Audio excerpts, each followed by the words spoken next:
Isa ka ba sa mga naghahanap ng legit Romos power bank na meron 20,000 mAh na battery at meron din po itong 22.5 watts for fast charging?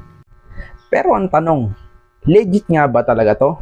Siyempre, para mapatunayan, tara, buksan natin to. Ito nga yung legit Romos power bank na meron 20,000 mAh at 22.5 watts for fast charging. At meron na rin pala itong LED display para makita mo kung ilan pa yung battery percentage niya. At dito naman sa may bandang gilid niya, meron siya ditong Type-C cable na kung saan pwede mong gamiting lanyard at talagang napakatibay neto. At isa pa sa kagandahan neto guys, pagdating sa taas, meron pa siya ditong extra lightning port, Type-C at saka isang USB-A.